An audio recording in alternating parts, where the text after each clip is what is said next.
Hello, नमस्कार सगळ्यांनो. उज्ज्वलाच kitchen कट्ट्यामध्ये आपलं सर्वांचं स्वागत. हे पहा, आज आपण असा वेगळा असा पदार्थ करणार आहे उपवासासाठी, देवीच्या नैवेद्यासाठी. तर हे पहा की मी भगर घेतलेली आहे, एक छोटी वाटी आहे. प्रसाद करणार आहोत आपण देवीसाठी. एक वाटी भगर घेतलेली आहे आणि अर्धी वाटी गूळ घेतलेला आहे. तुमच्या चवीनुसार कमी जास्त लागेल तसा गूळ घ्या. आणि हे ड्रायफ्रुट्स घेतलेले आहे. तुमच्याकडे जे ड्रायफ्रुट्स असतील ते घाला. माझ्याकडे फक्त बदाम आणि मनुके होते तर ते घेतलेले आहेत. तर आता मी तवा कढई गरम करण्यासाठी ठेवलेले आहे. तर हे पहा, आता भगर आहे ना, पहिले आपण भाजून घेणार आहोत.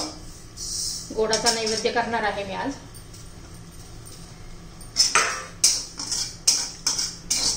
भगर आपण पहिले ना मंद गॅसवर भाजून घ्यायची. एकसारखा हलवत राहायचे. 3-4 मिनिटं लागतात मंद गॅसवर. एकदम छान असा गोडाचा पदार्थ हा तयार होतो. लापशीसारखा, वरईची लापशी किंवा वरईचा शिरा म्हटलं तरी चालेल. छान असा हा प्रसाद तयार होतो. वरईचे तर भरपूर असे फायदे आहेत आपल्या शरीरासाठी. इतर वेळेला आपण खात नाही, पण नवरात्रीत भरपूर प्रमाणात आपण वरईची भाकरी, वरईचे आप्पे, इडली, डोसे, भरपूर सारे काही असे पदार्थ करून खात असतो. वरई आपल्या केसांसाठी, स्किनसाठी खूप चांगली असते. मस्त असं खमंग असं भाजून घेणार आहोत आपण.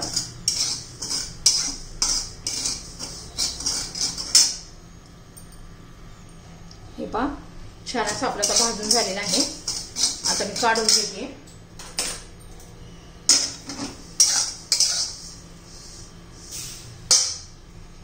पुन्हा तीच कढई ठेवून घेतली.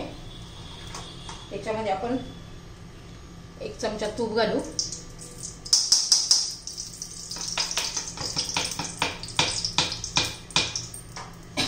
तूप वितळून द्यायचे आपल्याला.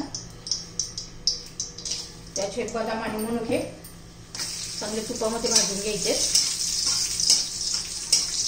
म्हणजे छान चव येते. मनुके पण असे बघा कसे फुगायला लागले.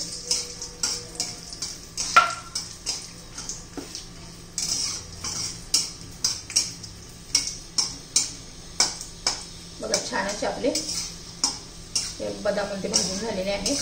मनुके पण मस्त असे फुललेले आहेत. हे पाच काढून घेते. आता पुन्हा त्याच्यात वरई घालूया.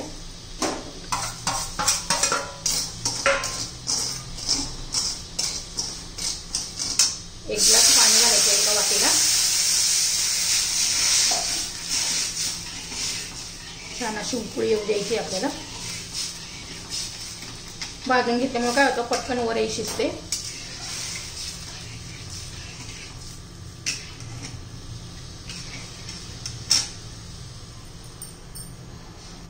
तर हे पहा, मी झाकण ठेवून जरा 2 मिनिटं शिजून देऊया. तर हे पहा, 2-1 मिनिट झालेले आहे. भगर शिजलेली आहे. आता त्याच्यामध्ये आपण गूळ घालणार आहोत. तुमच्या चवीनुसार आपण गूळ घालू शकता. आता हा गूळ वितळून द्यायचा आहे. आपण बारीक करून घेतलेला आहे, गूळ कापून घेतलेला आहे. तुमच्याकडे गुळाची पावडर असेल ती घातली तरी चालेल.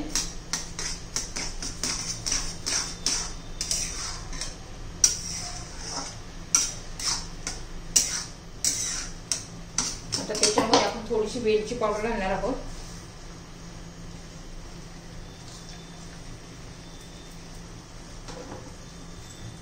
आणि पुन्हा शिजून द्यायचं आहे. झाकण ठेवूया एखादा मिनिटभर. हे पण मी झाकण काढून घेतलंय.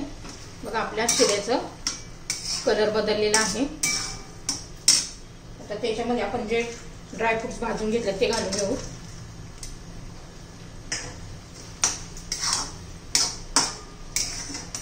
वास पण असं छान सुटलेला आहे. आता वरून येणं थोडं असं अजून अर्धा चमचा तूप घालू. छान टेस्ट लागते. मग